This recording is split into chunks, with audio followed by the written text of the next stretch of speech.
Do you know that 13 teenage pregnancies are recorded every hour? Do you also know that 301 teenagers are impregnated daily and averagely about 9,000 pregnancies in a month? The annual figure, which was recorded for teenage pregnancies in 2020, was 109,888. For the last 5 years, teenage pregnancies hit a high record of 655,575, while 13,444 were girls between the ages of 10 to 14 years, and 545,131 are between the ages of 15 to 19 years. On the average, 112,800 teenage pregnancies were recorded annually during the period. Pregnancies among 10-year-olds were also recorded, but it was on the lowest though. In Ghana, teenage pregnancy continues to be one of the greatest challenges in Ghana's educational system and also in child upbringing. The unfortunate victim is, ultimately, the girl child or the growing female, who do not only suffer socially and economically, but in several cases has to abandon her education along the way to lead a bleak life, which simply means a life without hope. We wish to express sincere gratitude to Nana Otua Owusuaa I, Akwabuahene of Ekropon, whose novel Innocence, Shadow of Shame has heightened awareness on teenage pregnancy and inspired the production of this documentary, for the support received from the Ministry of Gender, Children and Social Protection, representatives of the Jubilee House, Accra. We visited 2 high schools, including the Presbyterian Senior High School,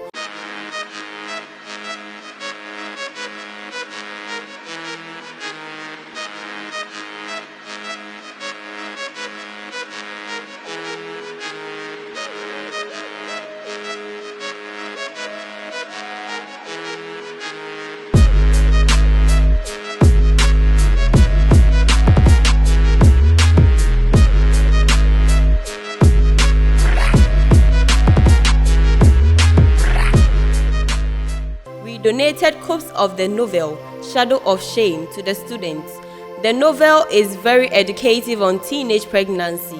Nana Otua Owusuaa I, who is also the writer, addressed the schools. Yes, my name is Nana Otua Owusuaa I, and I'm here representing the K and Corp Foundation. And to tell you just a little about the foundation, it was set up during the pandemic by students like yourself in the United Kingdom. A few students came together and said, hey, the pandemic has brought so much hardship to the whole world. Let us do something for our country. So they came together, contributed a few of their own pocket monies, flew down to Ghana, and then started helping from Jamestown. They were feeding children. And the same Jamestown, we even held a football gala to just get the children motivated. You know what I mean? Because of the pandemic, so much lockdown and what have you. It's a foundation that wants talent. We want things to be done properly. Recently, too, the foundation had a talent thing of arts, painting in Osu. Now that this same foundation is embarking on the teenage pregnancy awareness situation. I dare say you all know somebody or seen somebody of your age being pregnant. If not, then it's a problem, because I'm not saying it. It's a Ghana Health Service who had come out to just mention it. So we are just here to help you to become like us one day, to hold Ghana up. Not to be a teenage pregnant dropout, and then all the potential that you've got for the future will be wiped out. We don't want that, do we? I can't hear you. We don't want that, do we? No. Thank you very much. So I'm here this morning with the representation from gender, because you know we are all under gender, being one of the very important ministries that we have, to just talk to you about this very situation. Madam Latifa, a representative from the Gender, Children and Social Protection Ministry, advised the students on the effect of teenage pregnancy and why it must be avoided. I work with the Ministry of Gender, Children and Social Protection, precisely with the Department of Children. And the ministry in general is working to ensure that women, children, disabled are all well catered for. And the reason why I'm here today with Nana to continue with the good work they are doing. In fact, we can't leave them alone because we are all fighting a good cause. In the meantime, I am supposed to bring you greetings from our minister and then my boss, who is the director for the Department of Children, Madam Florence, who would have wished to be here, but for another equally important program. So I'm here on behalf of her. Yes, the issue under discussion. I believe we might not have too much to tell you because you will know everything. It's only a reminder that will come to remind you. We are all, in one way or the other, forgetful. Even we, the grown-ups, let alone you, the children. Sometimes when you meet your friends in school or outside the school, you forget that you are supposed to be on course with one thing or the other. And so you become overwhelmed, and by the time you realize you are putting yourself in a different situation altogether. Teenage pregnancy is something that is actually taking a lot of our children, especially the girl child, from school. So we want this thing to stop. We wouldn't want you to continue to do things that you don't know about. So this project is to tell you, or the book, we are going to have you, and Nana is going to give you a book that will share with you some kind of experiences that others have had. I believe you want to resonate with the good stories, not the bad ones, so that you learn from it and then you become better people than we here today.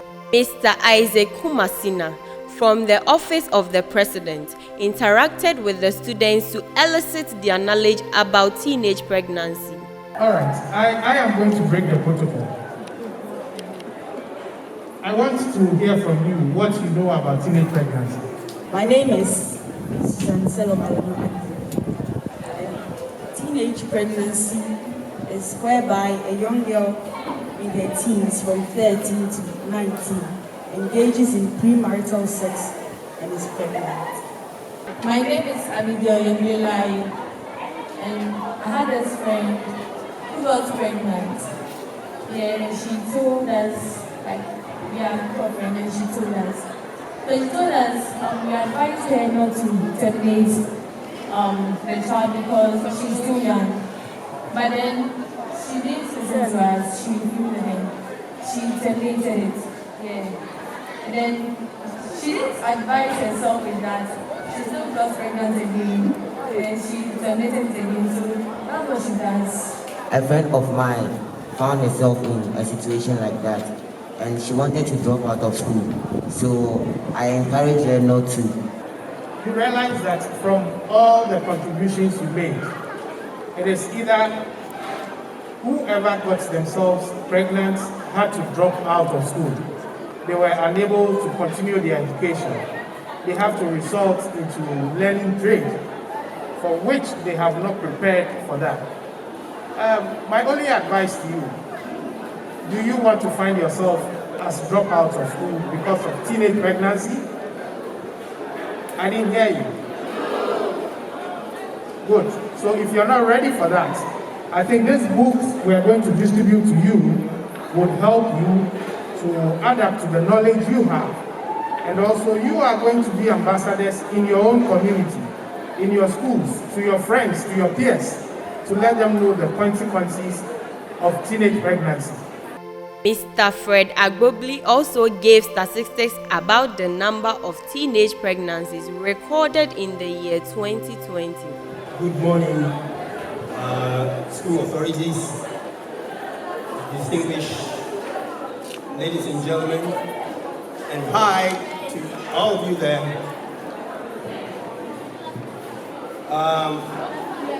Much has been said about what we are here to do, and I'm not going to recap what has been said.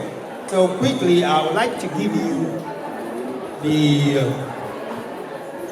the position of teenage pregnancy in the country today. Now, the data from the Ghana Health Service District Health Information Management System indicates that teenage pregnancy for the year 2020 is 109,888.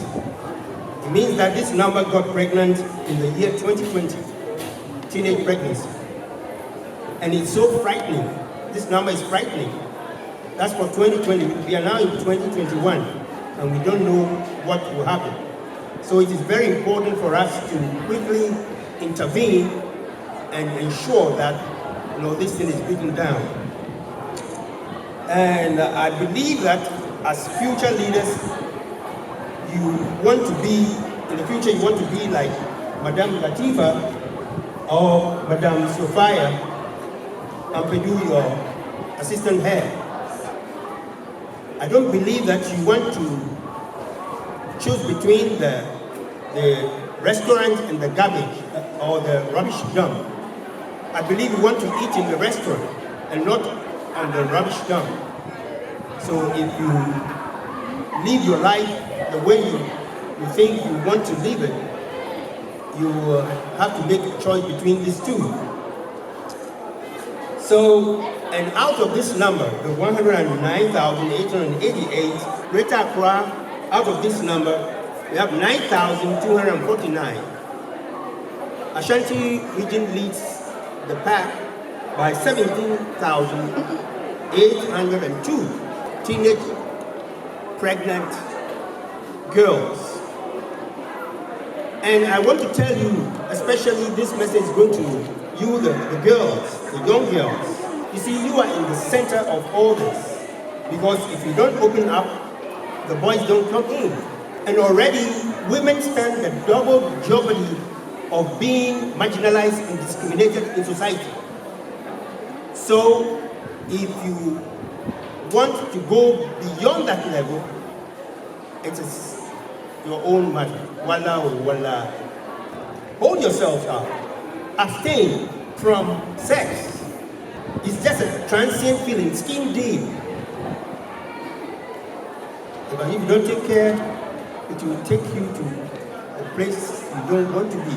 The team also went back to Accra High School in the afternoon to interact with them about lessons they have learned from the novel Innocence, Shadow of Shame after reading it earlier.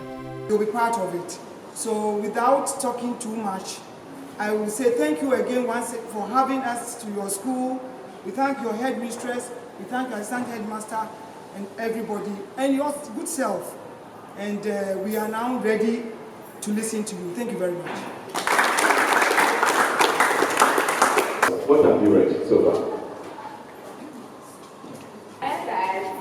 There was a girl called May in the book, and her parents were strict, so it's handy for her to discuss with her parents.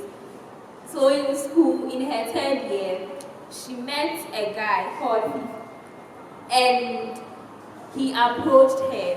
So due to that, their conversation, they fell in love and they started dating. I'm Justice Osei, and I learned that Mrs. Encho, she was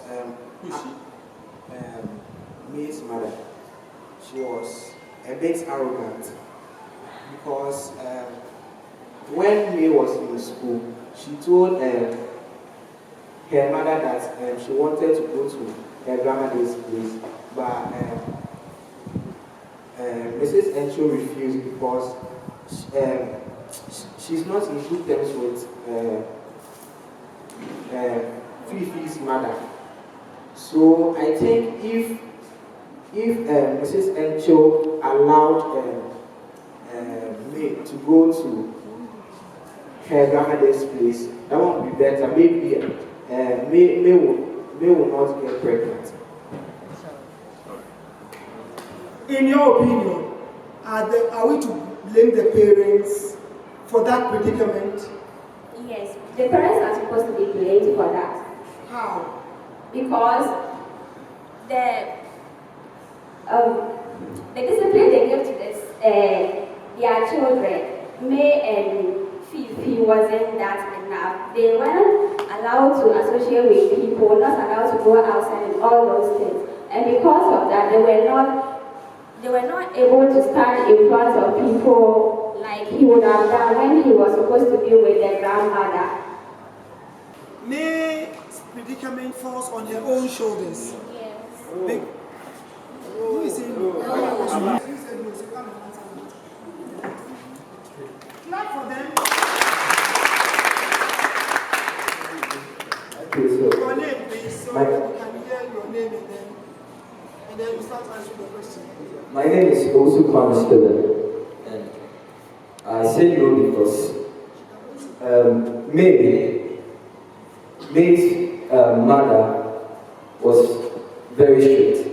Okay, she was overprotective. She had so much fear in her for her daughter, and as a result, did not want her daughter to be involved in any form of socializing. So it was like a hell in a cell for me. Yeah. She doesn't go out. She doesn't get a chance to socialize with other friends. She lacked so much education about so many dangers out there. And in the house, rules were being imposed on her, even to the extent of she not being able to go and visit her grandmother. And I see the cause of May falling into teenage pregnancy with Fifi coming from her mom because she had lost all her self-confidence. She had none in her. Treating your children is not the best.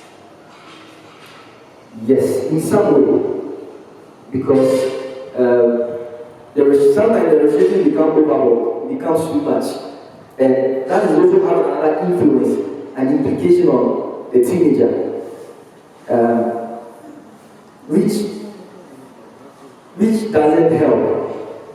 They should be appreciated. They should be shown love and care, so that certain pleasantries that they are supposed to get, the parents should show it to them. Okay, some children or some teenagers are not even appreciated. So when they go out and the other people show them love and care, they tend to fall into their arms. So parents should appreciate their children. They show them love and they should open up. Okay, because at certain stage, like one of the stage very critical in our life is the adolescent stage. And at this stage, there are so many things that are bound to happen to us. But if you are able to get somebody who is ready to listen to us, somebody who will not shut us away, but somebody who is really open to hear us out, we can be able to escape certain dangers. Because normally we don't get anybody to talk to. So everything is in us. And we make decisions that release the cost of our life. So what you are saying is you need a listening ear. Yes, please. Why was it that May spoke to her grandmother but couldn't talk to her own mother? This is because sometimes the way we are brought up by our parents, I think parents must create effective communication between them and their children. Because of the relationship between May and her mother, she wasn't able to open up to her mother. Because she knew even if she tells her mother, it would end up being something else. But she was confident enough in her grandmother because she knew her grandmother wasn't arrogant. And her grandmother would be ever ready to listen to her. So how do we forge that relationship? You know, listen, this thing I'm doing with you, I'll soon be talking to parents. So I'm trying to get your reaction because I will go to schools and not talk to students, but talk to parents because of what students have told me. So I'm trying that all of you get involved in this. So I can collate whatever I have to put together and then put it across to parents coming from you. Is it the mother who is arrogant? I'm not talking of the book. Or father in general. Do you see parents as the mother being too hard on daughters and sons, or the father? Okay, from my experience, I'm not staying with my father, I'm staying with my mom alone. Okay. And I don't talk to her, she doesn't talk to me. Okay. So it was a teacher I had in my school who used to advise me, and one friend, I trusted him because I knew he was a good parent, so he used to advise me. And you see, when we are brought up, what you are told is what you know, and it's only what you know. So if you go out, a little influence will get you moved because you have less idea. So it's advisable they advise us, like they talk to us. And I think it's not only mothers, but sometimes it's also fathers. Because there are some fathers who can use their belts to beat you without knowing that killing a child will not change the person. Sometimes too much beatings, you become used to it. But you're not sure, even when I do it, it's only killing they will kill me, which would end up in something else. Put your hands together.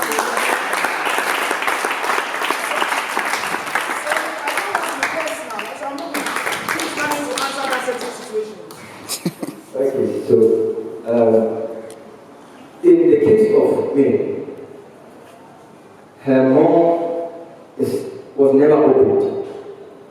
Her mom was always about what her mom says, what she wants. So she didn't really know me. Okay, she didn't really know her because she never allowed her to say anything or to make any decision for herself. And as a result, she didn't know her. So what you are saying is the mother dominated the house. Yes, please. Took advantage of the father. The father was a sick man. Yes. Had problems. You can't be screaming, otherwise attack. So she ruled in a way that was not the best. The causes of teenage pregnancies are many and varied according to location.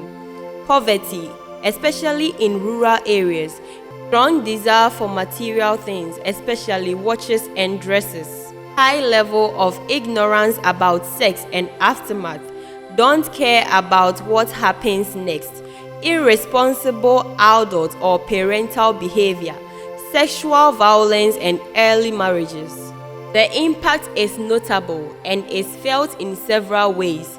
More risks associated with adolescent deliveries with long-term effects on the health and socio-economic status of women. Governments should support communities and district assemblies to establish skills training centers. Teenage or adolescent girls who are single mothers who drop out, unemployed and the illiterate should be enrolled and equipped with trade skills. Other income-generating activities for the teenage or adolescent girls should be the focus. A documentary by Romeo Films Limited in collaboration with the Happy Ever After Foundation and the Care and Cope Foundation.